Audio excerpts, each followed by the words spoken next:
Bom, pessoal, então, boa tarde, né? Estamos aqui em mais um encontro dos nossos seminários do Fluidme. E da última vez, a gente estava vendo o capítulo 3, né, do livro que a gente está se orientando por ele, o livro do Prausnitz e outros autores sobre termodinâmica molecular do equilíbrio de fases fluidas, né? E a gente tinha visto mais ou menos metade desse capítulo. Esse capítulo ele tem uma organização que propõe uma distinção entre duas abordagens, quando a gente vai lidar com propriedades termodinâmicas. E ele tem uma intenção nessa divisão que ele vai estabelecer. Então, a primeira parte, que foi a que a gente viu, e eu vou retomar alguns pontos só para a gente lembrar, envolve o que ele chamou aqui de propriedades termodinâmicas com variáveis independentes, sendo a pressão e a temperatura. Ou seja, isso significa escrever as nossas equações, as nossas funções termodinâmicas de uma forma que é representada dessa maneira daqui. Por exemplo, eu tenho o volume sendo uma função, esse F aqui é uma função termodinâmica, dentre as várias que poderiam ser construídas, mas deixando bem demarcado ali a dependência de temperatura e pressão. Nesse caso daqui, especificamente nessa equação 3.15, o que está escrito aí envolve o volume definido em termos da temperatura e da pressão, como uma função da temperatura e da pressão. Mas a gente poderia pensar em qualquer outra função termodinâmica traduzida nos mesmos termos. E como a gente está lidando com uma termodinâmica de misturas, a gente encontra também como variáveis independentes desse processo as quantidades de matéria referentes a cada espécie presente, que a gente está bastante acostumado a lidar com os números de mols, né?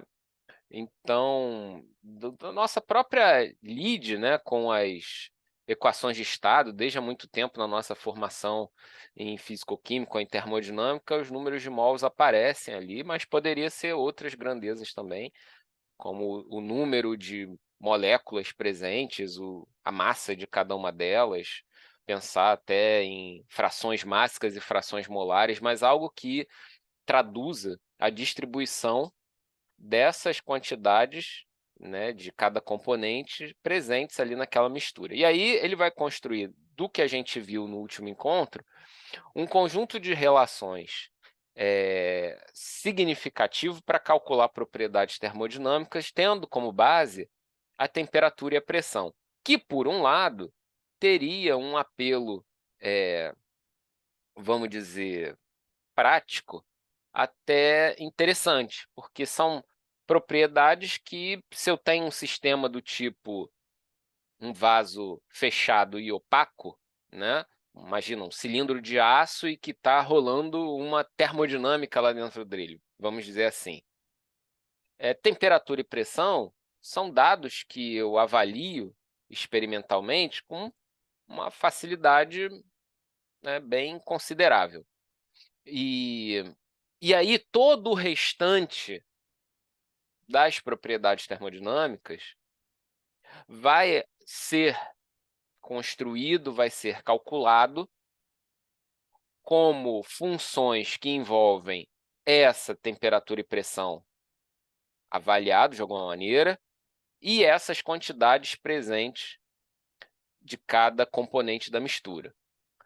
A partir de uma ideia como essa, ele até deixa claro para a gente, até antes, né, de chegar naquele ponto, o valor de cada potencial termodinâmico, as expressões, dentro de uma abordagem como essa. Veja que essas integrações são feitas, em princípio, para um valor de temperatura especificado e considerando essas integrações ao longo de uma faixa de pressão, né. E aí, com isso, a gente conseguia calcular o coeficiente de fugacidade, estaria próximo do cálculo da própria fugacidade, o que tem relação com o potencial químico, que é uma grandeza de difícil, tradução, vamos chamar assim, experimental, né. Essa foi a primeira abordagem que ele deu, mas aqui já começou a ficar claro para a gente, eh, o que entra no jogo da termodinâmica quando a gente tem as misturas que, eh, envolve lidar não só com as quantidades presentes de cada espécie da mistura, mas também com as características de uma química desse sistema que está misturado. Ou seja, quando eu estou falando de uma química, eu estou falando das interações entre os componentes dessa mistura, né, e que vão ser particularizadas para cada conjunto de sistemas misturados. É muito conveniente a gente fugir dessa discussão, porque tudo se torna mais simples.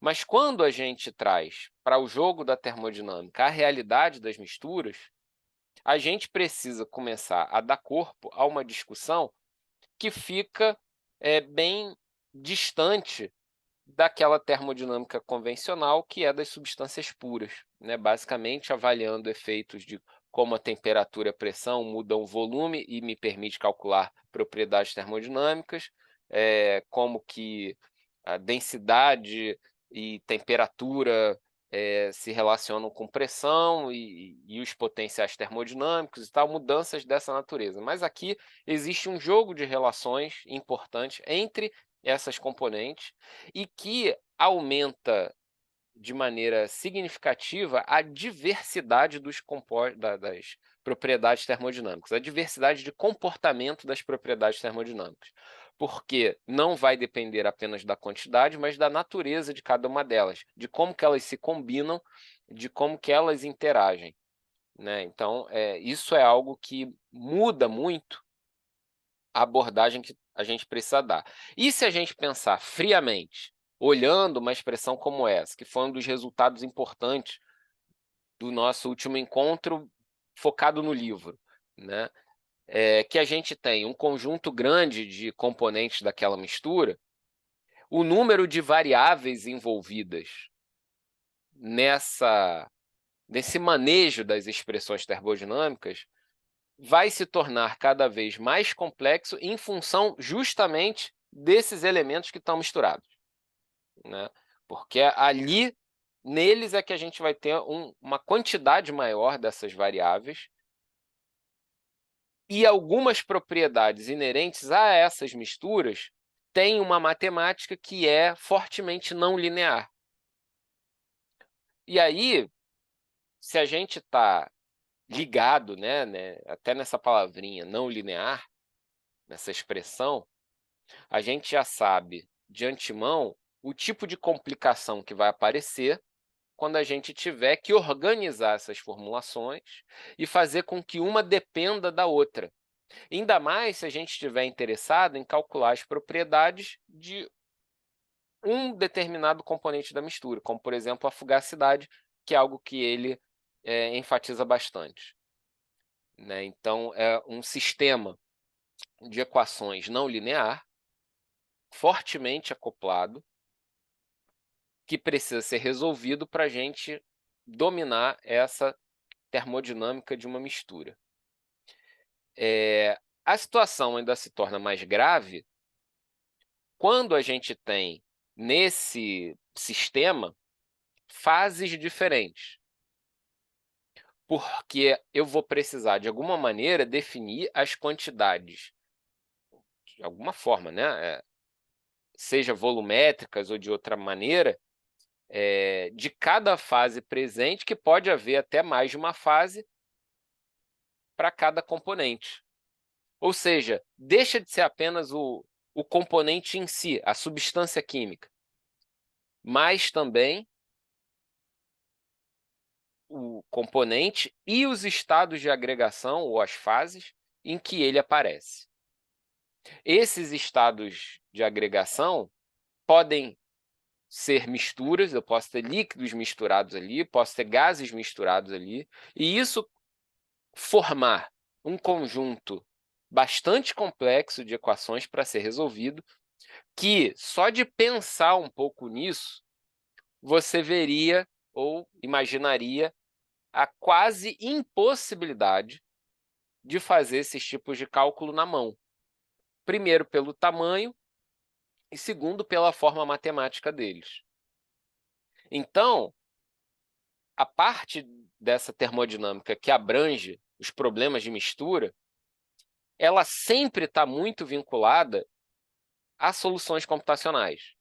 O cara que vai trabalhar com termodinâmica não tem como abrir mão de alguma experiência em uma programação matemática, não, uma matemática computacional, podemos chamar assim, para resolver problemas de natureza numérica que vão ser necessários para desatar o nó estabelecido por essas equações.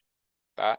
E algumas soluções comerciais que a gente tem, de solvers de termodinâmica, nada mais são do que resolvedores de equações, de sistemas de equações não lineares. Evidentemente, eles têm um banco de dados, às vezes muito rico, de algumas propriedades de referência, mas estruturalmente, tá? Estruturalmente, são resolvedores de sistemas de equações não lineares. Alguns termos desses sistemas de equação são termos que demandam o cálculo de derivadas, o cálculo de algumas integrais, mas, via de regra, o que está em jogo são sistemas dessa natureza, né? Então, assim, é uma visão, um sobrevoo, né, bem do alto para a gente pensar qual a estrutura do problema matemático que se coloca diante de nós.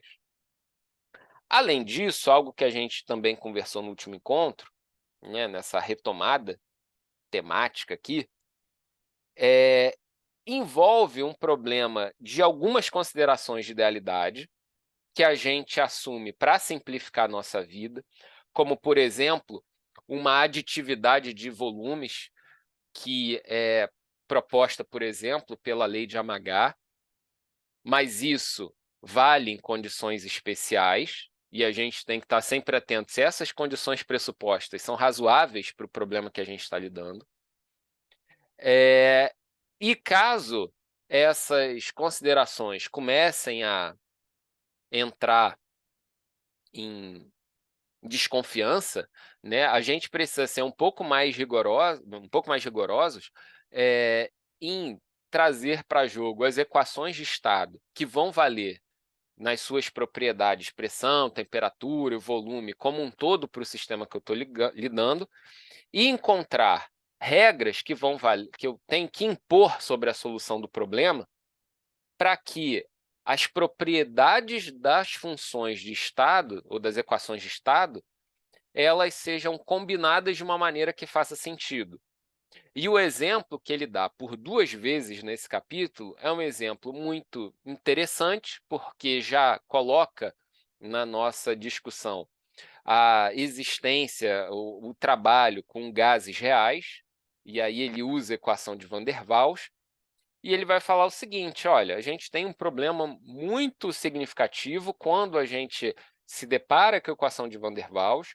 A gente tem aqueles parâmetros A e B que aparecem lá convencionalmente nessa equação, e a gente encontra, vai para um livro de fisicoquímica, para um manual de engenharia química, coisas dessa natureza, e a gente tem valores para esses parâmetros A e B das substâncias puras, e isso é ótimo, porque nos permite lidar com essas equações de estado para um conjunto grande de substâncias, porém, a gente encontra um desafio quando está lidando com mistura, porque a gente vai precisar falar, via de regra, de um valor de A e de B, que vale para o sistema de misturas como um todo, e eu preciso relacionar de alguma maneira, para conseguir calcular alguma coisa, esses valores de A e B do sistema misturado, relacionar esses parâmetros com o A e B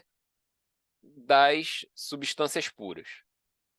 E aí a gente tem diante de nós um desafio imediato da termodinâmica, que é como que eu vou traduzir essas combinações que envolvem uma série de questões do ponto de vista até das interações moleculares para esses parâmetros A e B que precisam ser fruto dessas considerações de alguma maneira.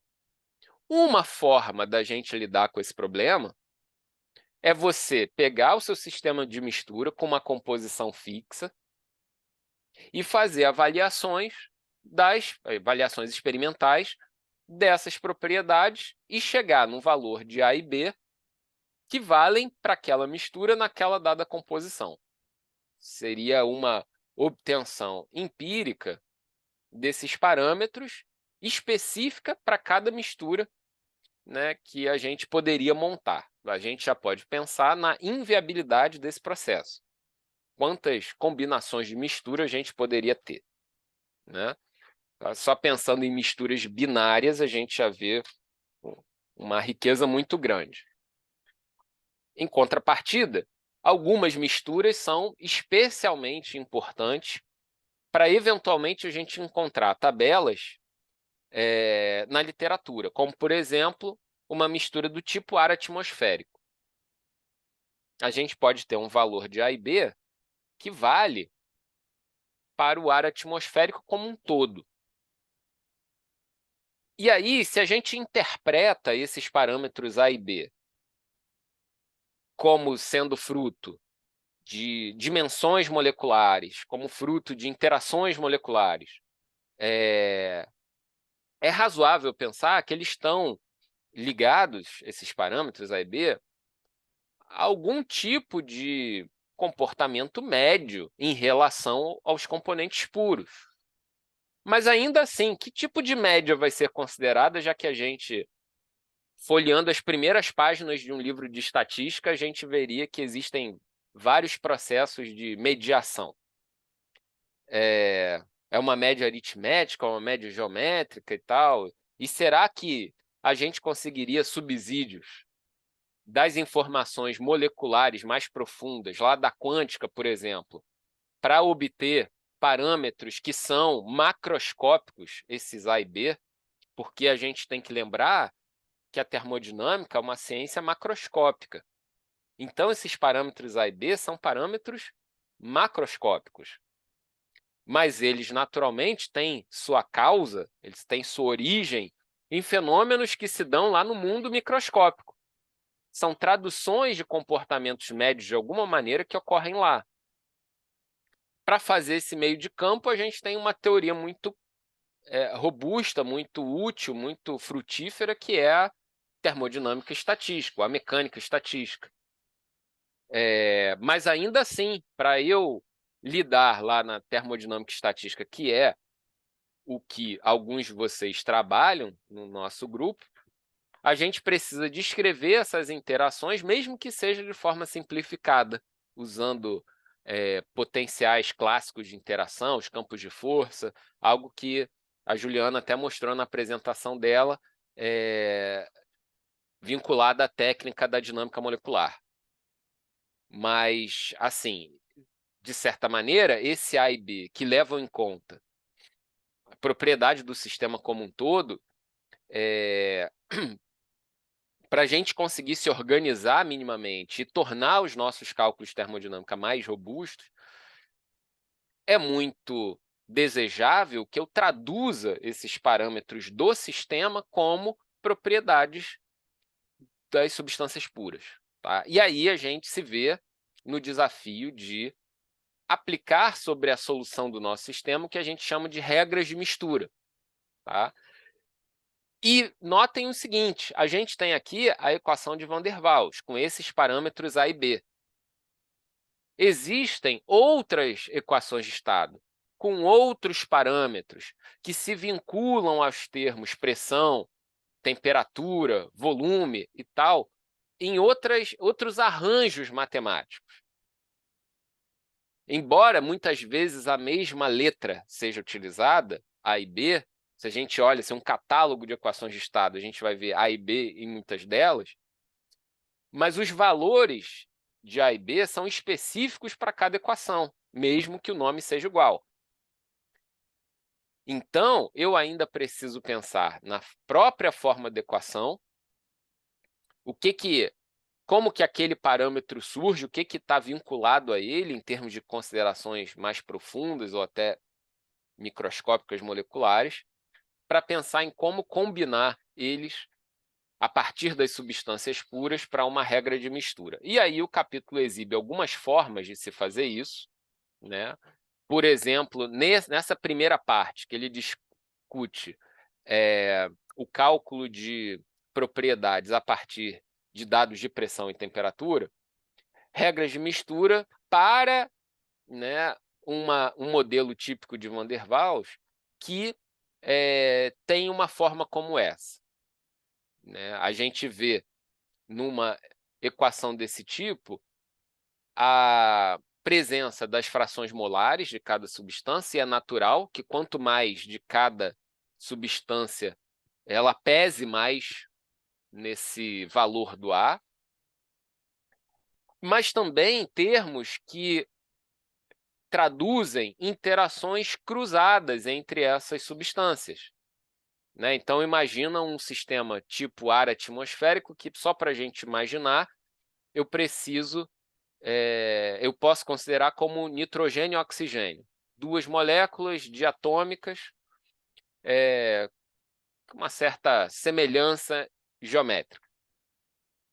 Não basta eu saber, ou não basta eu pensar apenas nas interações entre as moléculas de nitrogênio entre si, nas interações entre as moléculas de oxigênio entre si, mas eu preciso descrever como são as interações entre o nitrogênio e o oxigênio, entre essas moléculas. Isso vai ser traduzido nas nossas equações de estado, no nosso equacionamento termodinâmico, como termos cruzados dessa natureza, como a gente tem aqui A1 e A2 sob uma raiz. Ao olhar uma equação como essa, você veria, ó, isso aqui tem cara de média geométrica. A média geométrica entre esses parâmetros A para as substâncias distintas, né? E, geralmente, nesses equacionamentos, quando a gente tem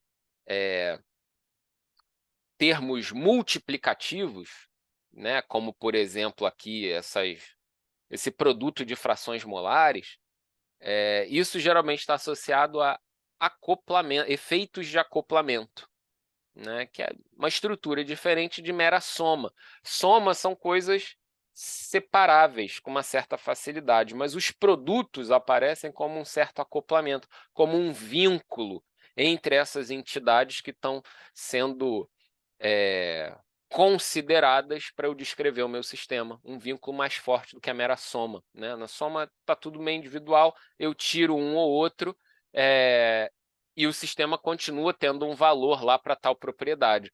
Quando eu tenho um vínculo, né, e esse vínculo se manifesta na forma de um produto, se eu tiro um desses elementos, a propriedade referente a ele vai a zero e o peso daquele termo na expressão é nulo, né? Então, justamente depende da relação ou da presença dos dois componentes para aquele termo fazer sentido, né? A ausência de um anula o termo e justamente esse acoplamento deixa de existir, né? O que é diferente, por exemplo, num caso aqui, para esse modelo, essa consideração, que a gente encontra para o termo associado ao volume. Volume é uma propriedade mais independente, vamos pensar assim. Cada molécula tem o seu tamanho, né? Esses tamanhos não interagem um com os outros, né? O tamanho da molécula em si, embora eles disputem o mesmo espaço, né? Mas um parâmetro não interfere no outro, não há um cruzamento dessas informações. E aí faz algum sentido eu pensar em termos referentes a esse parâmetro B, né, que é essa correção de volume, como uma mera soma, sem termos cruzados, né. Então, assim, a gente pode ficar ligado, quando a gente está vendo todo esse jogo de equações termodinâmicas, interpretar essas equações também, né? Embora muitas vezes elas vão cair no nosso colo, como fruto de um longo processo histórico da construção dessa teoria, e você simplesmente recebe aquela fórmula, você vê num livro e tudo mais, mas a gente refletir sobre a estrutura matemática dessa equação, que ela está vinculada a alguma física inerente aos termos que ela descreve. E aqui, nesse caso, a gente já tem essa questão, né? Agora, essas regras de mistura, elas são, de alguma maneira, propostas. Já são, por si, aproximações, podem ser adaptadas, trocadas, aprimoradas, porque, no final das contas, qual vai ser o gabarito desse processo? O gabarito vai ser a descrição dos dados experimentais. Então, por mais que a gente se depare com relações de amplo uso, como essas relações que a gente vê aqui, 3,29, 3,30 e tal, o nosso sistema termodinâmico, ele às vezes tem um comportamento muito peculiar, onde essas relações podem não valer. Quando essas relações foram construídas, essas regras de mistura, naturalmente foi avaliado um conjunto de sistemas. A validade dela, por mais que tenha um fundamento teórico bastante elegante e tal, mas no final das contas a gente tem que ver se isso se confronta com os dados experimentais de alguma maneira. E para moléculas pequenas, para moléculas grandes, moléculas polares, moléculas apolares e tal, tudo isso entra em jogo como fatores que podem exigir regras de mistura específicas. Então, isso é algo que pode ser explorado numa termodinâmica de misturas. A gente pegar dados de substâncias puras, como a gente tem em ampla oferta nas bibliotecas lá do NIST, né? Aquelas tabelas lá são 73 substâncias de interesse industrial imediato. E vamos supor que a gente disponha de dados de uma mistura em particular.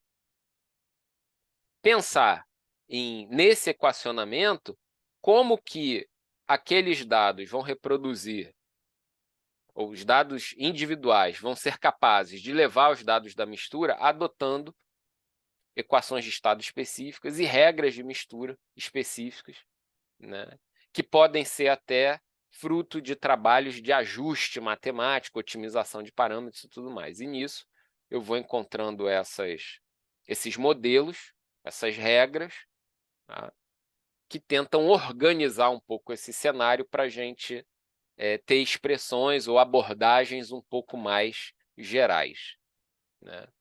E aí isso vai sendo incorporado no conjunto das equações, né? Isso a gente viu no último encontro, ao ponto de a gente perceber correções possíveis para o comportamento ideal, desembocando na fugacidade, mas levando em consideração esses termos que são utilizados com frequência para descrever o comportamento das substâncias puras, né? Então, veja, por exemplo, que nessa correção à lei de fugacidade de Lewis, onde a fugacidade da substância seria a fugacidade dela pura vezes a sua respectiva fração molar, mas, considerando uma equação do tipo van der Waals, a gente teria aqui, individualmente, a presença desses parâmetros A, de cada um dos termos dessa mistura binária, né, presentes aqui nesse termo exponencial, que é uma correção, né. E quanto mais componentes eu tiver, mais complexa vai ser essa consideração ou será esse conjunto de abordagens para eu lidar com o conjunto de parâmetros, né? A gente, no nosso manejo cotidiano, a gente tenta sempre simplificar as coisas, pensando em interações par a par, né? Mas, em última instância, essas interações elas podem ser muito ricas, em tríades, em quartetos e tudo mais, e isso vai tornando, né, essas correções cada vez mais complicadas, só que por vantagem, por sorte, por algumas simetrias que a gente observa nessas expressões, esses termos mais complicados costumam ter um peso menor nesses fatores de correção. Então, até essas correções, elas costumam ser fracionadas em interações ou termos mais simples, ou correções que vão se agregando passo a passo, para que o usuário dessa formulação termodinâmica julgue, dentro de algum parâmetro de qualidade, vamos chamar assim, para esses resultados, até que ponto vale a pena adotar essas correções, né? Imagine, por exemplo, um sistema do tipo ar atmosférico, predominantemente constituído por nitrogênio e oxigênio, com moléculas com uma similaridade geométrica muito intensa, e sistemas que têm uma variedade geométrica radical, como, por exemplo, petróleo bruto, né? Você vai ter moléculas pequenas, moléculas muito grandes, né? Você vai ter desde moléculas tipo etano, propano, até asfaltenos presentes, ou seja, sequências imensas de anéis aromáticos conjugados, né? Tudo isso misturado ali num sistema altamente complexo, e que, no final das contas, o que se apresenta para a gente do ponto de vista macroscópico? No caso do petróleo, aquela borra preta, né? Aquele óleo muito viscoso, que tem uma propriedade muito particular.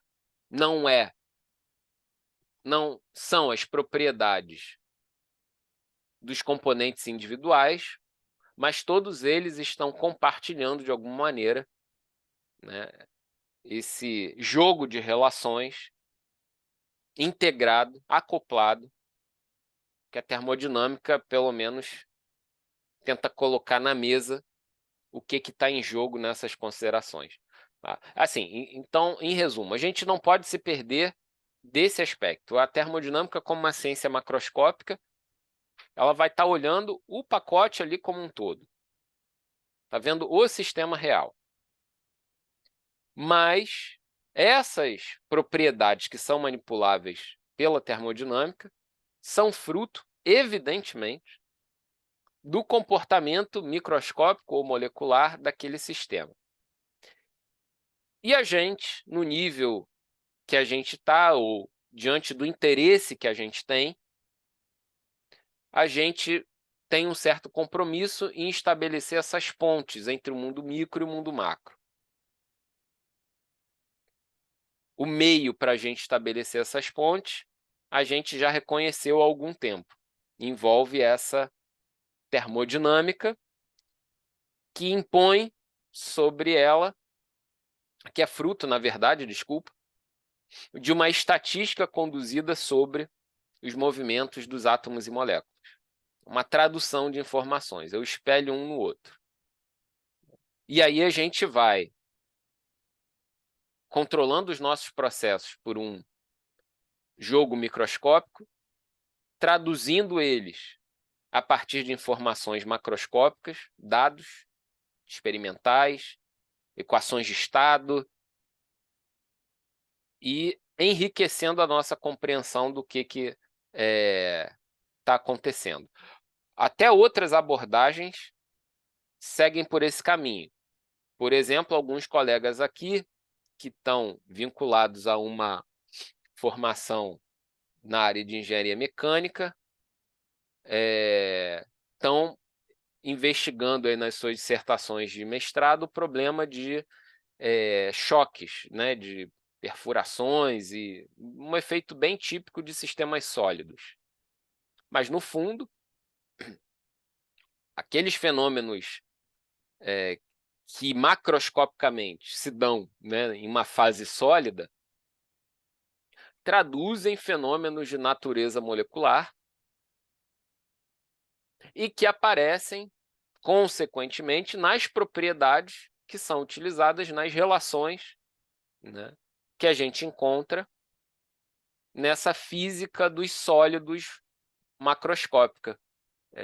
Módulos de elasticidade, resistências à deformação. No fundo, isso é consequência de fenômenos que ocorrem lá no baixo nível, mundo microscópico, mas que são descritos de maneira ampla, no nível da visão, vamos botar assim, né, por essas relações, que a gente não vai chamar de equação de estado, mas vai chamar de equação constitutiva.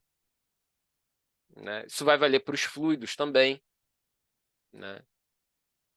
Que a natureza dessas equações são separadas na física em campos diferentes, é muito parecido com uma equação de estado, dessas da termodinâmica. Né? Aqui vai ter um outro vocabulário, um outro conjunto de relações. Né? Então, equações de estado, equações constitutivas, né? Todas elas traduzem informações lá do mundo microscópico, né, que eu precisaria avaliar de alguma maneira. Aqui, né, nesse capítulo, por exemplo, a gente está bem interessado com com relação a essas propriedades de gases, essas propriedades termodinâmicas mais convencionais.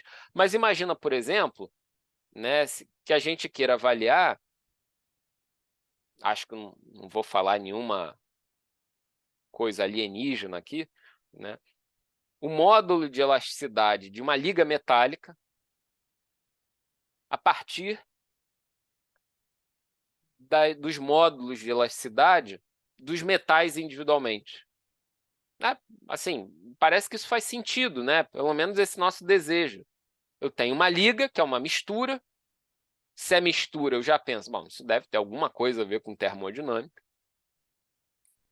E existem propriedades macroscópicas de interesse, poderia ser um módulo de elasticidade,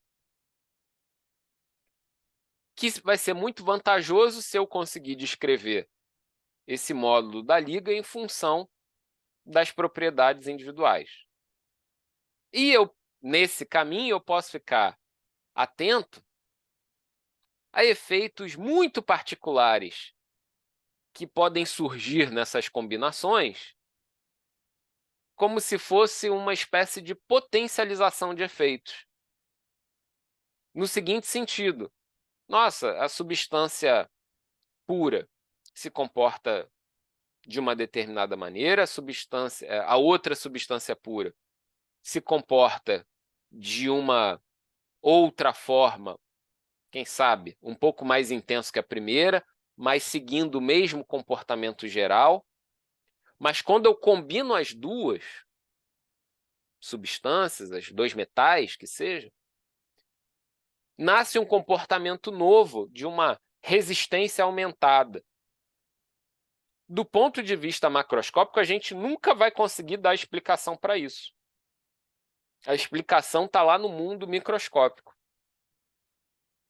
Porque não, olha, do ponto de vista molecular, quando eu tenho uma determinada composição, uma determinada distribuição de quantidades, esses constituintes do sistema se organizam de uma forma tal que se estabelece uma rede, um arranjo, onde esses constituintes ficam mais compactados e isso aumenta uma determinada resistência. Ah, tá, entendi. Mas veja, a justificativa está lá no mundo micro.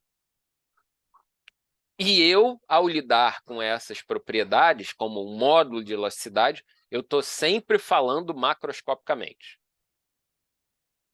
A gente vai ficar nessa interpretação do mundo macro a partir do mundo micro, né? A gente poderia fazer só o mundo macro, ficar avaliando essas propriedades, catalogando essas informações e buscando relações entre elas, apenas no nível macroscópico. Só que, pelo que a gente percebe, né, no ambiente científico que a gente tem hoje, isso é muito pouco diante das exigências desse cenário tão competitivo que é o mundo científico atual. Mas não é uma questão apenas de competição, é uma questão mais profunda. É uma competição até de intenções.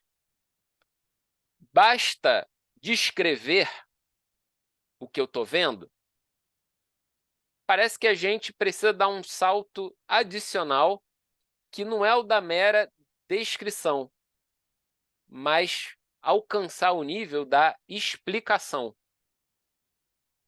né? Eu não sei se vocês conseguem identificar a diferença entre essas ações, a descrição e a explicação. É porque na descrição eu vou dizer, olha, a relação entre essas propriedades é essa daqui, uma equação de estado, por exemplo. Mas quando eu vou para o nível da explicação, eu estou encontrando as causas que levam àquele tipo de relação, né? Então, de certa forma, o nosso pensamento científico ele pode, e é bastante convidativo que isso aconteça, ser orientado por uma busca de causas e não uma mera descrição, né? E isso tem muito a ver com a própria forma com que a gente vai organizar o nosso texto científico, o nosso artigo, a nossa tese, a nossa dissertação, o nosso trabalho em congresso, seja lá o que for.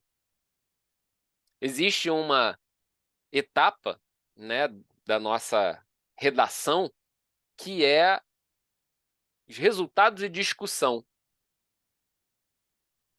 Bom, os resultados, geralmente a gente apresenta em gráficos, tabelas, coisas dessa natureza.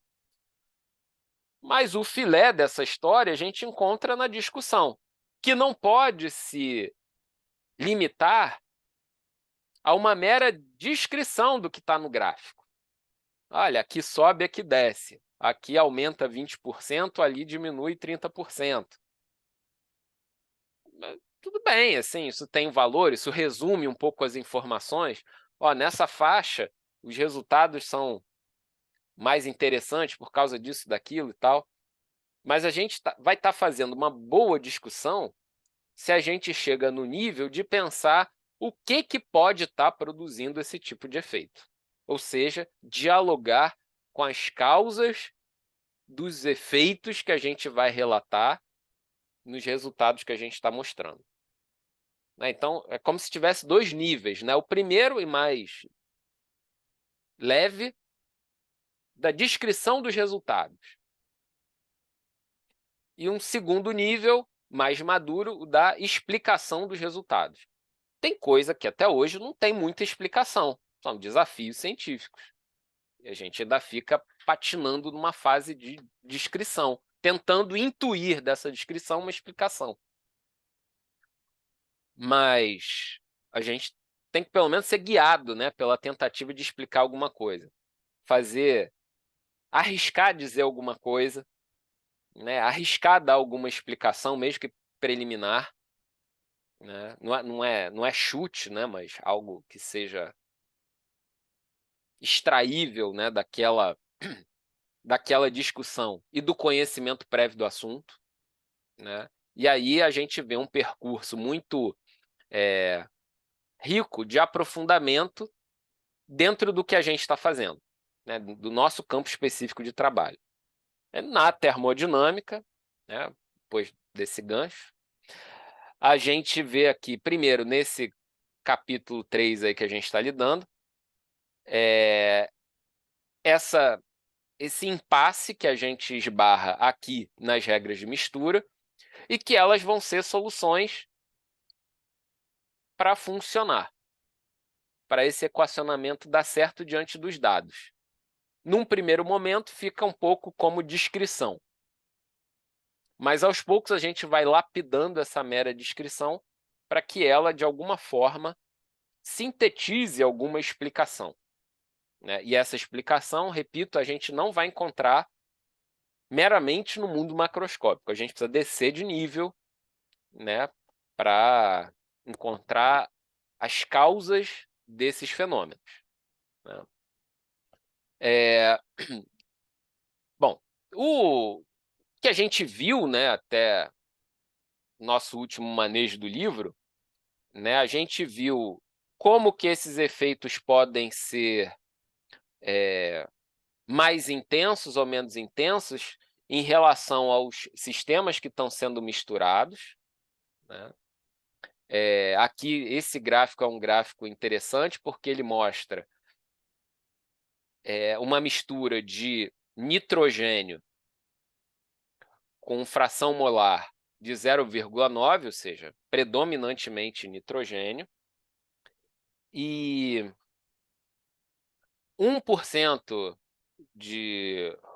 desculpa, 10%, né, em fração molar de um hidrocarboneto, né, e aí vários hidrocarbonetos utilizados aí para mostrar, para compor esse gráfico, né, mostrando os efeitos na fugacidade, no coeficiente de fugacidade, em função da pressão, né? Para pressões mais baixas, todos eles se reúnem em valores próximos da unidade. Pressões baixas estão relacionadas a um comportamento tipo gás ideal. Mas conforme eu vou aumentando a pressão, a gente vai observando desvios significativos, e um resultado bem interessante que a gente encontra nesse gráfico aqui é esse resultado entre o nitrogênio e o butano, onde ele apresenta duas curvas. Uma delas usando a regra de fases, a regra de Lewis, né, para fugacidade, porém, a informação mais realista, diante dos dados experimentais, é esse daqui, que é razoavelmente bem calculado, com uma equação do tipo van der Waals. Para além da diferença que a gente vê nas curvas, uma certa distância e tal, mas é bom a gente pensar no efeito quantitativo dessa diferença.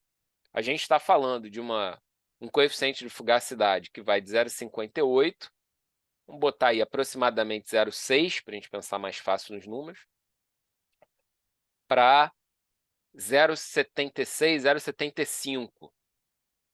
A gente está falando aqui de um aumento de 25%.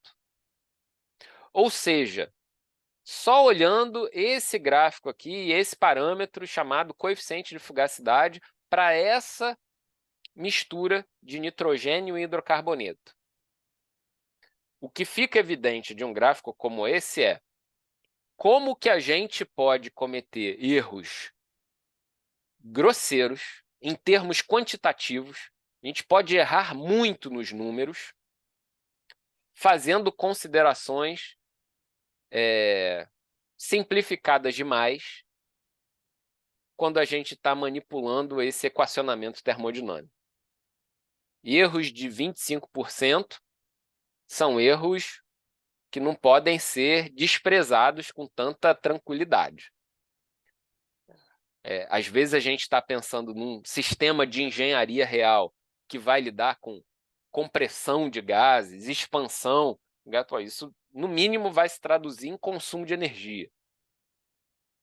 E variações desse consumo da ordem de 25% pode ser definidoras de um projeto. Ou seja, quanto mais compreensão e quanto mais expertise a gente ganhar no manejo dessas relações, a gente está aprimorando o nosso cálculo, mas é um aprimoramento que não é no nível ali apenas das casinhas decimais, é um aprimoramento real, significativo. e que, pelo que a gente observa no contexto à nossa volta, todo mundo aqui, todos vocês, são profissionais já formados, já passaram pela fase da faculdade e alguns, quase todos, com alguma experiência profissional de algum tipo. Vocês podem lembrar da vida profissional de vocês, quão pouca gente lida com isso, com esse tema. Quão pouca gente lida com esse tipo de tema. Porque tem uma complicação inerente. Tá? Então, campo aberto de trabalho, né, para a gente aproveitar as oportunidades e saber que o simples fato de a gente ter uma mistura particular já permite que ela seja explorada por diversos aspectos na termodinâmica, tá? De maneira que a gente consiga reunir informações que dificilmente a gente encontraria na literatura a respeito de misturas, né? E que tem pouca gente fazendo seguindo por esse tipo de abordagem, tá? Pensando nesse tipo de problema. Embora seja um assunto muito antigo, muito antigo. Tá? Tem livros clássicos, como, por exemplo, o livro do Smith Van Ness. Eu estava até conversando com um colega aqui essa semana, um livro de Termodinâmica Aplicada à Engenharia e tal. Que, particularmente, eu acho um livro um pouco enrolado na hora de fazer essas considerações termodinâmicas. Eu acho que ele comete algumas confusões conceituais, com uma certa pressa em fazer conta, e no final das contas você acaba mais ou menos esclarecendo um ponto ou outro pelos os exemplos que ele apresenta. Mas ainda assim, tem muitas derrapadas fortes ali do ponto de vista conceitual. Bom, aí quando a coisa muda um pouco de figura, o nosso sistema é um pouco mais complexo, a gente pode colar as placas sem saber exatamente o que fazer. Tá? Um outro ponto, e aí já é um ponto mais novo em relação à nossa última conversa, envolve o cálculo da fugacidade para sólidos e líquidos puros. A gente, o tempo todo, parte, né, nessa construção termodinâmica do estado gás, né, é conveniente, é mais tranquilo, é mais palatável a gente pensar nos gases, porque facilmente a gente pensa nos efeitos da pressão e da temperatura sobre o volume. Isso a gente já tem um pouco na nosso conhecimento abstrato ali, mesmo que a gente não veja o sistema, a gente sabe como as coisas mais ou menos funcionam.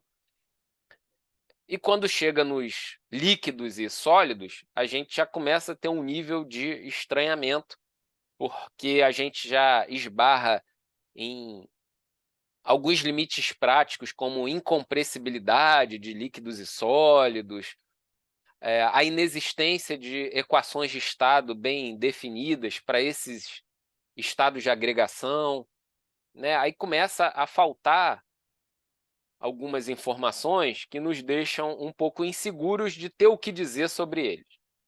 Essa seção 3.3 é uma seção interessante porque ela propõe o seguinte: olha, essa formulação que foi construída para os gases, do que foi feito até aqui, ela é extensível ao tratamento de líquidos e sólidos. E se eu estendo, né, se eu uso essa possibilidade de estender essa formulação para líquidos e sólidos, eu abro as portas para lidar com o que seria o sistema mais complicado do ponto de vista termodinâmico, que é o sistema multicomponente, né, com vários componentes ali incluídos, e multifásico, ou seja, com várias regiões distintas, com propriedades distintas do nosso sistema macroscópico. Tá? E aí, para construir essas relações válidas para sólidos e líquidos puros, ele usa uma espécie de vantagem das relações que foram construídas até então, que é você conduzir essas relações até a pressão de saturação, que é o limite daquele equilíbrio de fases. A ciência, né, a noção de que naquela pressão de saturação você vai ter o equilíbrio entre as duas fases, então isso vai se manifestar como igualdade de potencial químico. E partir daquele valor que passa a ser conhecido, porque vai ser igual, aumentando a pressão até a pressão de interesse. Então, o raciocínio é por esse caminho. Eu lido com o meu sistema até essa pressão de saturação, e enquanto isso eu estaria lidando com uma fase gasosa, mas chegando na pressão de saturação, eu tenho a igualdade de um valor que eu posso explorar para conduzir até uma pressão determinada de interesse. Tá? Esse é meio que o caminho, e aí daí eu chego na fugacidade de líquidos puros e sólidos puros. Esse manejo dessas equações, que eu vou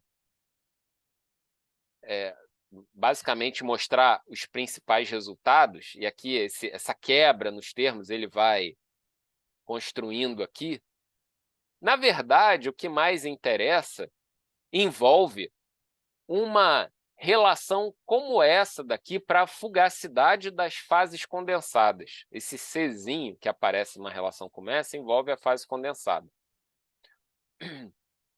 E aí, dentro dessa expressão, aparecem basicamente duas correções. Essa daqui, que tem a ver com o coeficiente de fugacidade do estado de saturação, e outra correção que envolve essa exponencial aqui, tá? Essa exponencial aqui, cujo argumento é o volume das fases condensadas para cada componente, né? O volume molar da fase condensada para cada componente, e a relação disso com pressão. Essa correção aqui, que ele até destaca o nome que às vezes a gente não encontra nos sumários de algum livro. Por exemplo, Smith-Van Ness ele não nomeia essa correção. É a correção de Poynting. Justamente esse termo faz com que apareça, nesse cálculo de fugacidades, desvios assombrosos do comportamento enquanto eu estou numa dessas fases condensadas. Aí a gente começa a falar em ordens de grandeza dessas variações. Tem uma tabelinha que ele apresenta aqui. Essa tabela é bem interessante.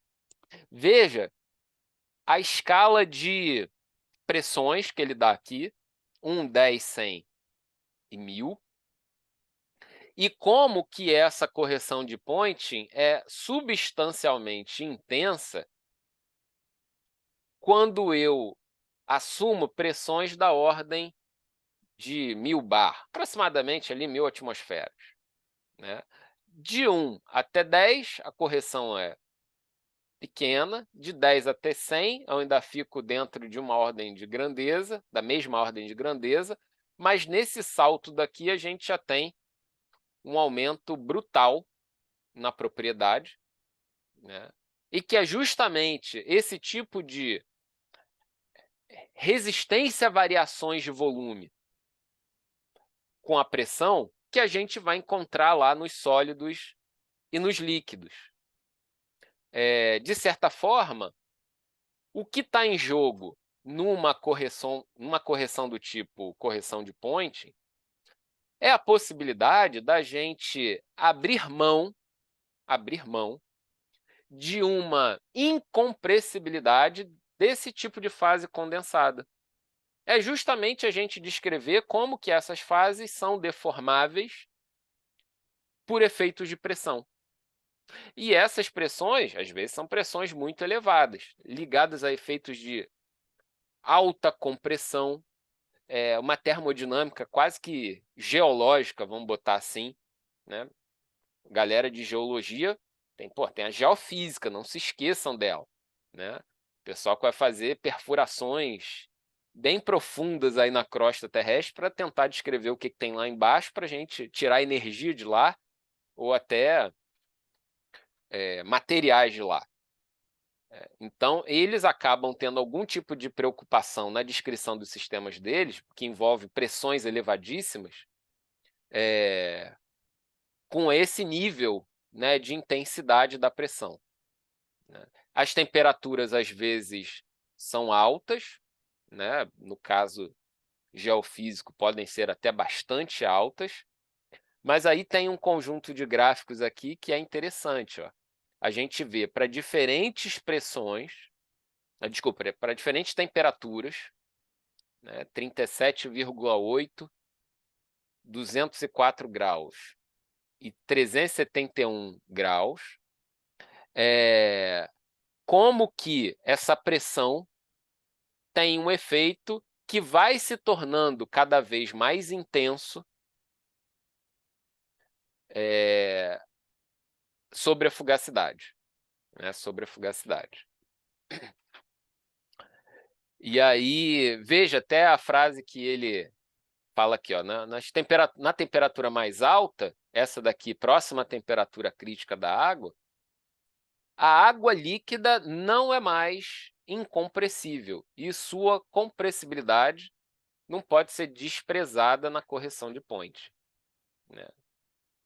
Então a gente está falando de pressões elevadíssimas, né. Se a gente pensa que 200 bar, que é um valor bastante alto, mas a gente começa a estar na mesma escala de problemas que envolvem problemas da área do petróleo, por exemplo.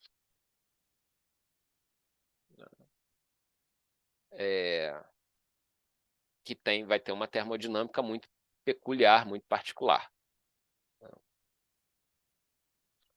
Tá? Bom, então isso aqui era meio que um primeiro bloco que ainda ficou faltando assim do encontro passado, mas trazer à tona a ideia de que é possível calcular essas fugacidades para sólidos e líquidos, a partir da formulação que foi construída para gases, e aí eu pego carona ali na pressão de saturação e expando aquela formulação. Mas o que é o foco principal desse capítulo acaba sendo o cálculo de propriedades termodinâmicas, considerando como variáveis independentes o volume e a temperatura. Tá? Bom, nesse caso daqui, por que mudar esse conjunto de variáveis independentes? E a gente vê logo aqui na nossa abertura dessa sessão uma ideia, né, ou pelo menos uma provocação referente a isso. Na sessão anterior, na 3.1, nós apresentamos expressões para as propriedades termodinâmicas em termos de pressão e temperatura. Só que as propriedades volumétricas dos fluidos são usualmente expressas em equações de estado que são explícitas para a pressão. O que eu quero dizer com isso? É um termo que ele vai usar o tempo todo no capítulo. Eu vou dizer que P igual a alguma coisa. Explícita para a pressão, para ele vai ser isso. P igual a alguma coisa. Tá? E ele diz que, diante desse comportamento comum que a gente encontra nos dados e tudo mais, é mais conveniente calcular as propriedades termodinâmicas considerando como variáveis independentes o volume e a temperatura. Como se ele estivesse avisando o seguinte: beleza, você está se lançando a um cálculo de propriedades termodinâmicas, saiba de antemão que você vai ter uma escolha a fazer diante dos dados que você vai encontrar com mais facilidade. E ele está ainda dizendo que vai ser mais fácil encontrar dados de volume e temperatura do que dados de pressão e temperatura. Ao olhar, por exemplo, um sistema multifásico, ele está dizendo o seguinte: vai ser mais comum a gente encontrar dados dizendo o volume de gás é esse e o volume de líquido é esse, nesse sistema multifásico. Tá? De certa forma, é isso que ele está avisando. E aí, por isso, é mais conveniente. E qual a conveniência? A conveniência é primariamente matemática. Primariamente matemática. E secundariamente, da disponibilidade de dados referentes a esses sistemas, né? Lidar com dados que sejam dados volumétricos. Tá? Dados volumétricos. Se a gente pega uma planilha de dados de sistemas multifásicos reais, né, lembrando que o livro tem um pouco essa vocação, falar de equilíbrio de fases, né? De fato, essas grandezas volumétricas aparecem com uma certa frequência. E a gente, às vezes, tem que rebolar para conseguir descrever isso em termos das equações de estado convencionais que a gente está habituado a lidar. Porque não tem alternativa, eu tenho que fazer considerações. Né? No fundo, as equações de estado vão ter um parâmetro lá que vão me exigir alguma regra de mistura. Algo eu tenho que dizer. Posso dizer coisas muito fortes, tipo lei de Amagat, aditividade de volumes. Posso dizer coisas um pouco mais elegantes, regras de mistura. Mas eu sempre preciso dizer alguma coisa. Se dizer é impor, né?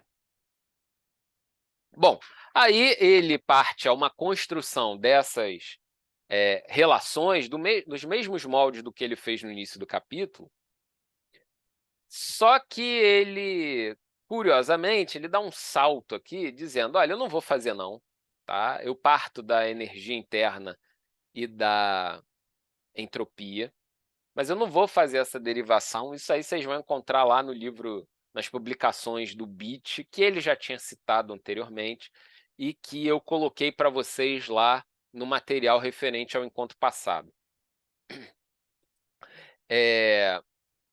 Bom, mas a gente, ele extrai de lá esses resultados, né, onde a gente vai ter como fator de integração dessas nossas integrais das propriedades, não mais uma pressão indo de 0 a P, mas um volume indo de V até infinito, que seria esse V infinito, o comportamento típico de um sistema onde os seus componentes não se veem, tipo um gás ideal. Né? Então, no limite dos grandes volumes, né, onde os efeitos interacionais são mínimos, né, a gente teria um limite dessas integrais a serem consideradas. Né? E aí, da mesma maneira, ele vai chegar numa expressão por esse caminho baseado no coeficiente de fugacidade para cada componente, integrando uma relação de volume, que me exige, de alguma maneira, lidar com uma equação de estado, só que agora com um termo um pouquinho diferente, que é um termo de como a pressão varia com a quantidade de cada espécie presente na minha mistura. Anteriormente, era um termo referente a como que o volume varia, mas aqui um termo como a pressão varia em função de mudanças na quantidade de cada componente. Né? E essa quantidade, ele vai dizer o seguinte, esse termo, que é chave aqui na nossa equação, não é uma grandeza parcial molar. Nos mesmos termos que a gente tinha lá para o volume, né, que seria uma grandeza intensiva e tudo mais, essa grandeza aqui ela é um pouquinho diferente, até porque a pressão é a pressão do sistema, E se eu simplesmente substituo essa pressão, essa variação da pressão com as quantidades de cada um deles como pressão parcial, tipo lei de Dalton das pressões parciais, eu recaio nas misturas ideais. É justamente disso que eu estou querendo fugir.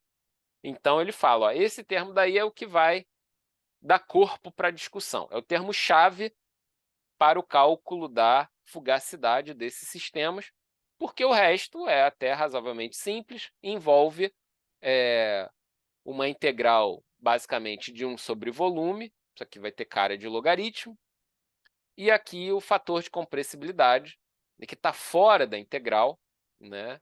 E eu posso obter esse parâmetro a partir de dados experimentais, de tabelas e tal, né? E, de alguma maneira, tem uma relação mais simples aqui com uma equação de estado, né? Um PV sobre RT, né? Lá da nossa da própria definição do fator de compressibilidade.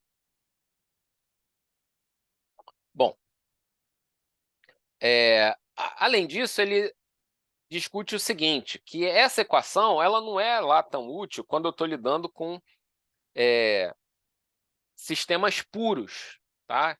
Que a vantagem real dela é lidar com as misturas, né? Então, ele faz essa consideração, né?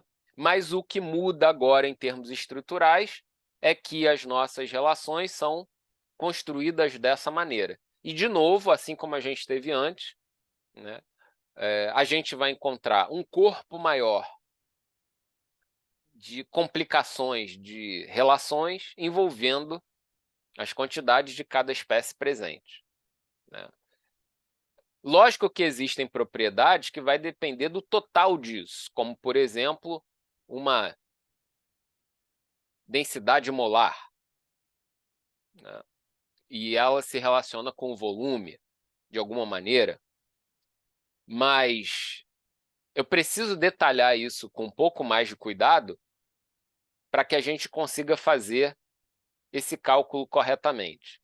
E ele explora, como um caso sempre interessante, ele calcula algumas propriedades no meio dessa história toda, mas não é a isso que eu quero me deter, há uma aplicação equivalente ao que ele fez antes, só que agora envolvendo a equação de Van der Waals. Então, é meio que ele espelha o que ele fez antes, lá para tendo P e T como variáveis independentes, agora ele refaz com a mesma equação de estado, tendo V e T como variáveis independentes, tá? E esse é o objetivo dessa seção 3.5, né? Onde ele deixa essa equação na forma pressão explícita, né? Então, P igual a alguma coisa, e ele vai fazer esse manejo dos termos, explicitando o número total de mols, e, de novo, né,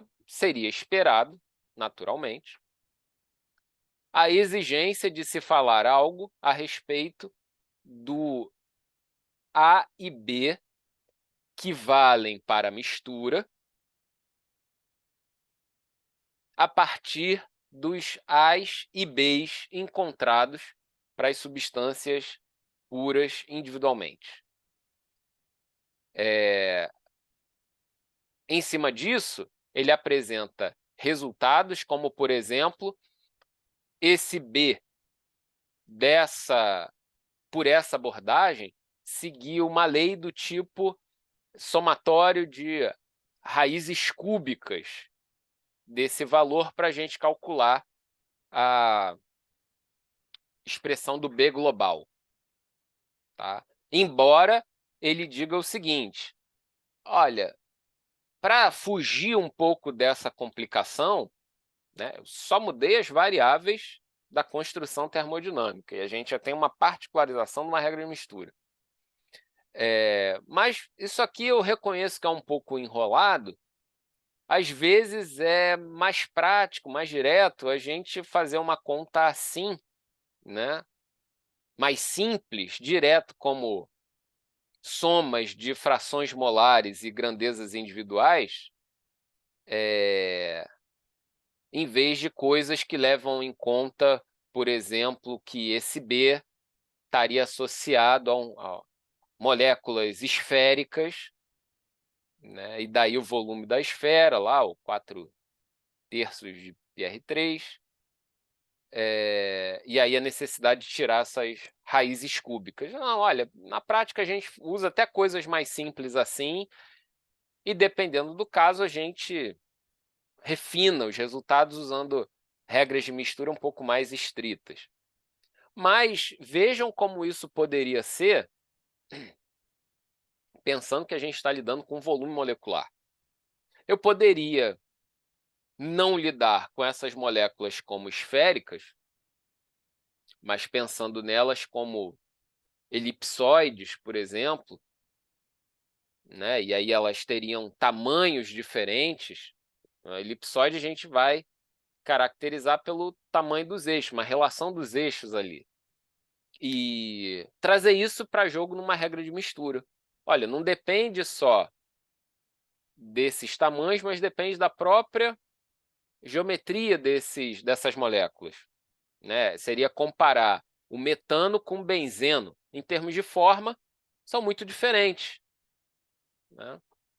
Então, via de regra, por uma consideração do tipo são todas esféricas, a gente poderia usar uma regra de mistura desse tipo.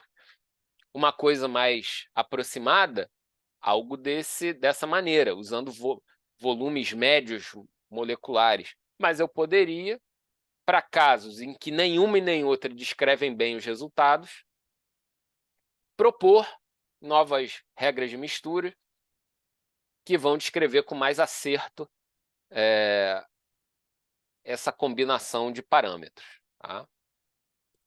Então, ele até fala o seguinte, que densidades moderadas, né, para misturas que essas moléculas não são muito diferentes em tamanho, né, a regra de mistura em particular, para B, não muda significativamente os resultados. Porém, a fugacidade de um componente na mistura é sensível à regra utilizada para constantear. Isso para sistemas em densidades moderadas, em que as moléculas são mais ou menos do mesmo tamanho. A gente pode pensar o caso do ar atmosférico, né?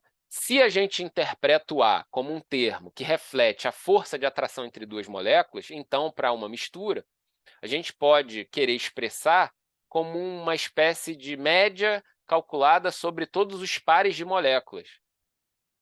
Né? Olha a expressão, né? A gente pode querer expressar, mas a gente pode querer expressar de várias outras maneiras. Né? E aí isso tem o poder de impactar os resultados significativamente em função do sistema com que eu estou lidando. Né? Bom, onde o A e J é um termo da força de atração entre as moléculas I e J. Se I e J forem da mesma espécie química, então é direto o parâmetro A, ok, né? A gente até espera que, no caso de igualdade, uma expressão se reduza a outra, uma espécie de consistência entre essas fórmulas, que o caso mais simples seja um caso particular desse caso mais complicado. Agora, essa frase aqui é mais legal. Se I e J são quimicamente distintos ou não idênticos, e se nós não temos dados experimentais para mistura I e J, a gente então precisa expressar o A e J em termos de AI e AJ, as propriedades individuais. Essa necessidade constitui um dos problemas chaves da termodinâmica de equilíbrio de fases. Dada a informação das forças intermoleculares entre dois fluidos puros, como nós podemos predizer as forças intermoleculares numa mistura entre esses dois fluidos? Não há resposta geral para essa questão. Não há resposta geral para essa questão. Tá?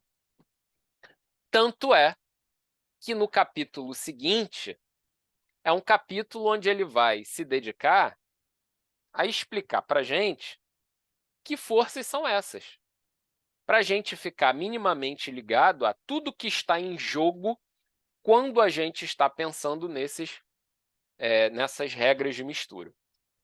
Tá? E uma frase como essa é boa para a gente acordar diante do problema que a gente tem em mãos. Não há resposta geral para essa questão.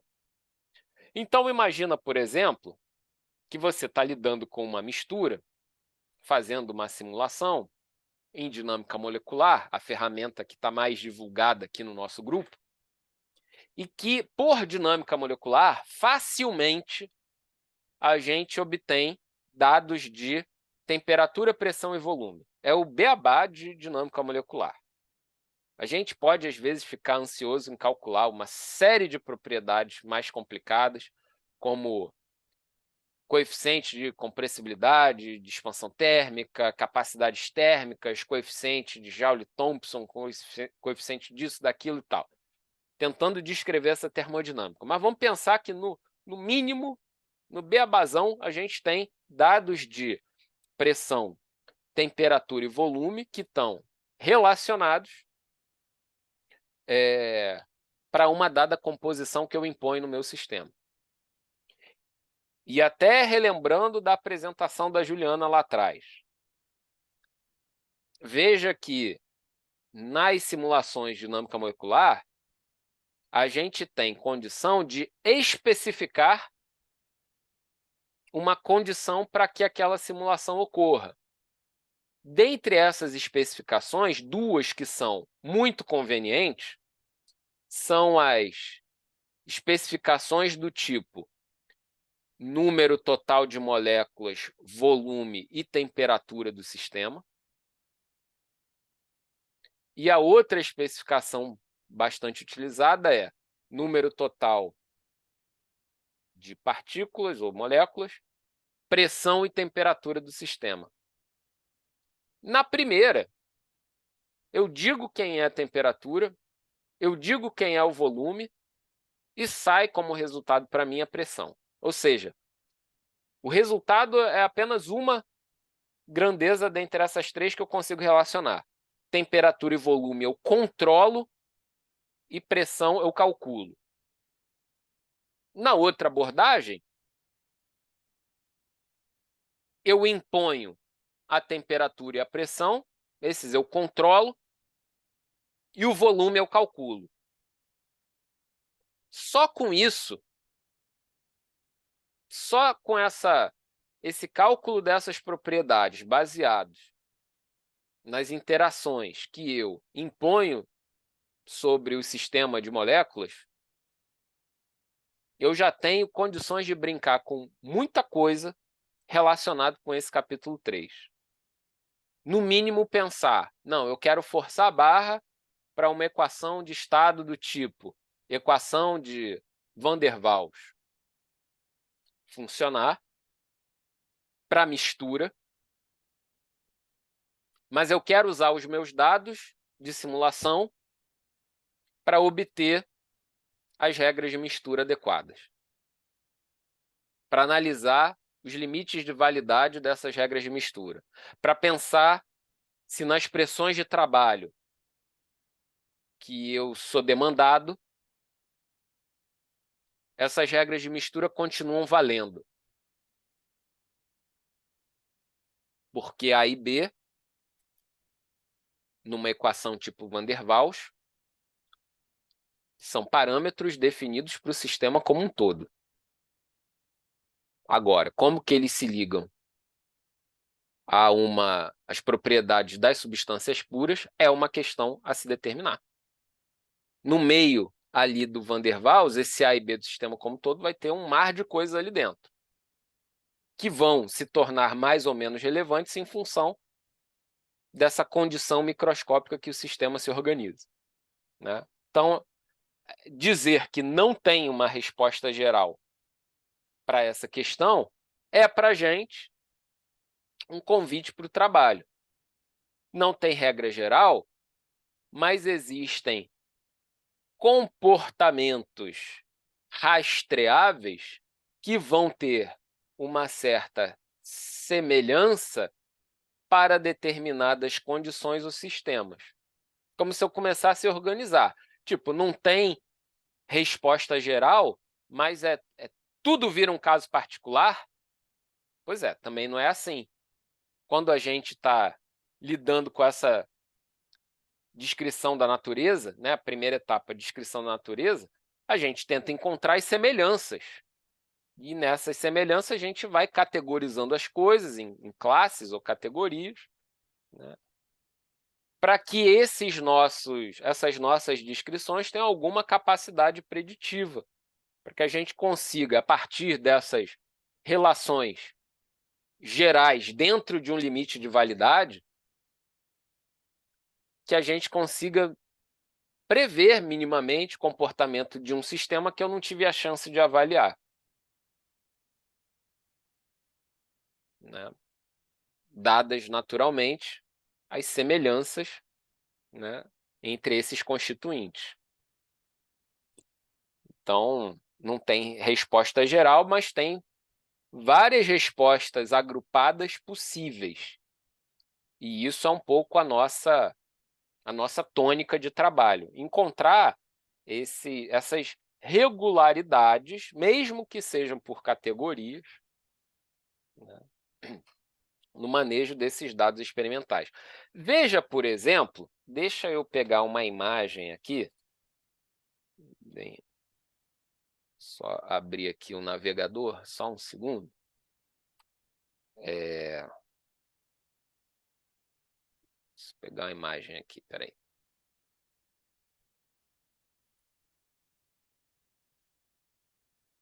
Só um instante.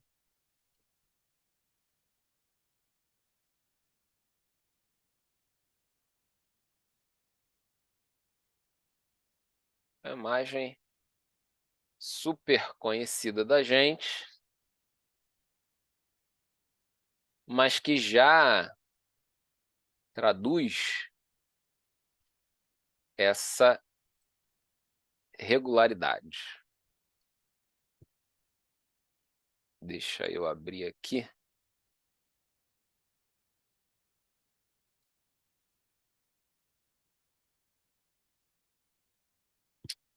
Ai, caramba, peraí.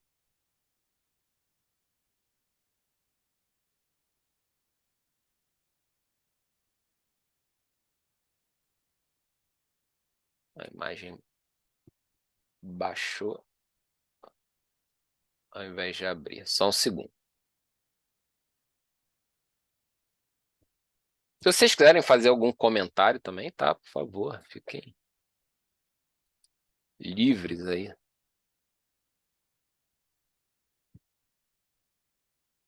Pronto, essa aqui é a imagem. Vocês estão vendo aí, né? Vou aumentar aqui, que foi demais. Ah. Bom, beleza, valeu, Vinícius. Então, o que é essa imagem? É a imagem que é utilizada, né, super divulgada, no artigo lá de 1944, em complemento a um artigo de 1937, né, de dois pesquisadores muito importantes no nosso campo, o Pitzer, 37, e o Guggenheim, 1944.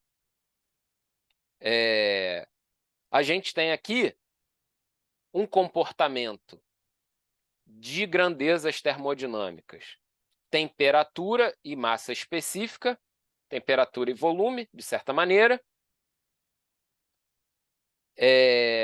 descritos em termos de grandezas reduzidas, ou seja, dividido pela temperatura crítica e a massa específica crítica, para diversas substâncias, que são distintas umas das outras pelos marcadores. Nessa imagem, o que a gente vê é o seguinte: nossa, essas substâncias, por mais diferentes que sejam, neônio, argônio, é engraçado que o argônio saiu com um símbolo vamos chamar assim, de errado. Só não sei se nas tabelas periódicas daquele tempo era A ao invés de AR, né? Criptônio, xenônio, nitrogênio, oxigênio, monóxido de carbono e metano. Gases nobres e o hidrocarboneto. Mas o que essa imagem diz é, olha, descrito dessa maneira, dividindo pela temperatura crítica, essas substâncias têm um comportamento praticamente equivalente umas às outras. Ou seja, é uma regularidade que se observa para esse conjunto de moléculas. Se eu colocar aí nesse conjunto, nessa lista de substâncias, o octano vai se comportar da mesma maneira? O octano é molécula que já parece mais uma lacraia do que uma bolinha como essas daí. Suspeito que o comportamento seja significativamente diferente. Tá, mas é diferente quanto? E se é diferente tanto assim, ela é parecida com de quais outras moléculas? Qual seria uma outra lista de substâncias onde a gente teria um outro comportamento desse parecido umas com as outras? Então, brincadeiras como essa nos interessam. E tem sistemas como esses que têm um apelo tecnológico muito forte, né? E outras que vão ser tão peculiares que aí vão ter um interesse do tipo fenômeno novo, que acaba tendo um apelo científico também bastante grande, né? Então, essa frase aqui, não há resposta geral para essa questão, é um convite para a gente, né? Um convite para a gente. No final desse capítulo, então, antes da gente ir para o final, ele até faz também um exemplo numérico aqui, que ele diz o seguinte, ó, considere a fugacidade do hidrogênio numa mistura ternária a 50 graus Celsius e 300 bar, temperatura até baixa, temperatura razoável, pressão elevada, mais pressão até típica de alguns processos industriais, contendo 20% molar de hidrogênio, 50% de metano e 30% de etano, né? O gás hidrogênio e 2 hidrocarbonetos. Considerando a equação 3.70, que é uma equação que ele constrói a partir dessa discussão, baseada em propriedades volumétricas e usando regras de mistura, ele encontra a fugacidade do hidrogênio na ordem de 114,5 bar. Da lei de gás ideal, é 60,8. Enquanto usando a regra de fugacidade de Lewis, é da ordem de 72 bar. Imagina se o sujeito vai projetar os reservatórios desses gases utilizando a equação de estado errado, né? E a gente sabe que esses reservatórios têm limites, né, mecânicos de resistência, né? O negócio ele vai encher e vai explodir. Então, esses resultados são significativamente diferentes uns dos outros. E ele diz ainda, olha, não tem dados experimentais disponíveis para essa mistura 50 graus, nesse caso particular. Mas, dadas as considerações feitas, olha que curioso, não tem dado experimental para esse sistema, mas, dadas as considerações feitas, é muito provável que esse valor de 114 aqui é muito mais próximo do valor correto que os resultados utilizando as outras abordagens mais simplificadas, né? Ele incorporou mais efeitos e percebeu que o valor muda significativamente. né? Essa conclusão não pode ser generalizada, ok, já que a equação de Van der Waals dá uma descrição aproximada da fase gasosa, e algumas vezes alguns cálculos até mais simples levam a resultados melhores. Tá? Mas essa organização aqui que ele apresenta no final, que é interessante, porque ele tenta, pelo menos, colocar no papel o conjunto de variáveis e equações matemáticas que a gente teria para montar o nosso sistema, um sistema a ser resolvido. Né? Então, a gente precisaria das frações molares, da temperatura, dos volumes molares da fase gasosa e líquida em equilíbrio, e isso levaria a eu ter m mais duas incógnitas, tá? E as equações que igualam fugacidade, são aquelas equações enroladas que ele descreveu nesse capítulo, envolvendo integrais e tudo mais. Eu preciso considerar essas equações para fazer as igualdades para cada componente. E nessas equações vão entrar em jogo as pressões descritas para a fase vapor, a fase gás, e para a fase líquida, né, que serão as equações de estado para cada uma dessas fases, como a pressão depende dessas propriedades. Volumes e frações molares, e temperatura. A pressão aparecendo aqui como uma propriedade dependente de volume e temperatura. E isso resultaria em m mais duas equações, uma aqui para cada componente, mais essa, fechando o sistema a ser resolvido. Né? Deixou claro aqui, ó,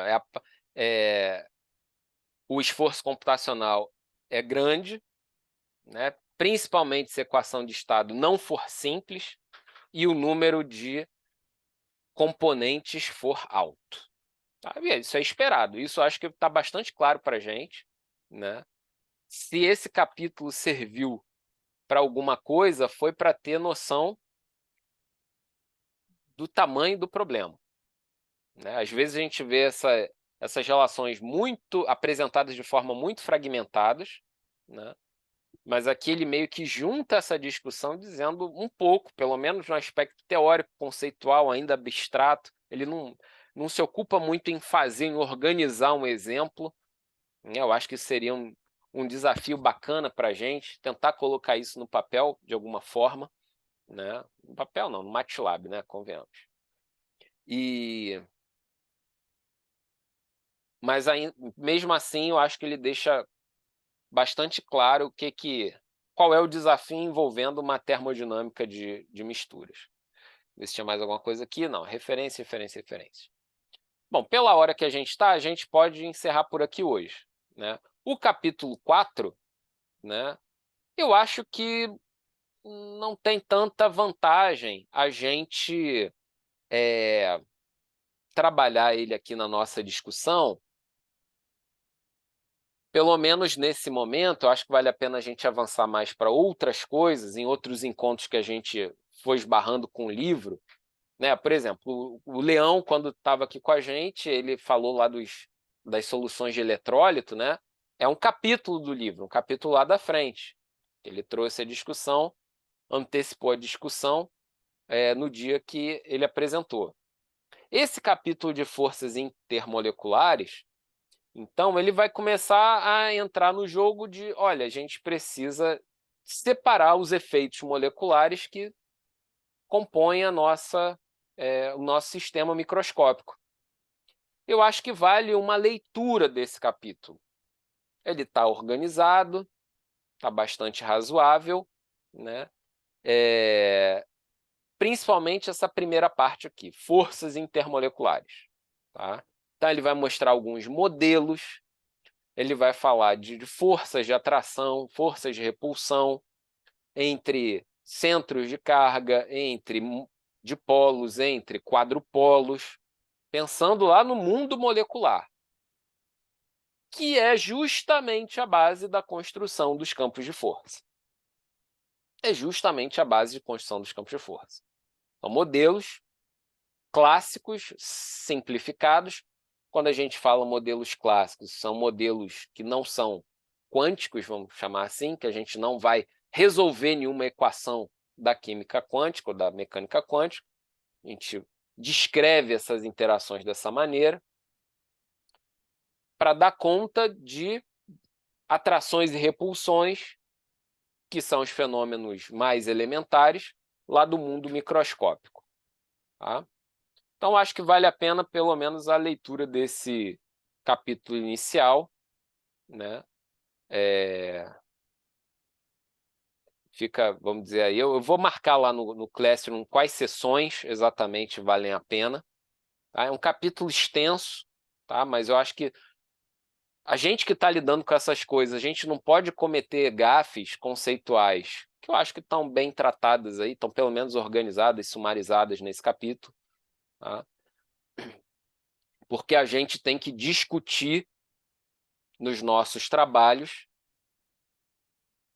as causas que explicam o comportamento dos fenômenos que a gente está exibindo ali nos trabalhos, né? Pelo menos como intenção. Tá? Então, aqui a gente começa a encontrar um vocabulário para organizar essa nossa discussão sobre causas. Tá? E aí isso acaba sendo bem legal.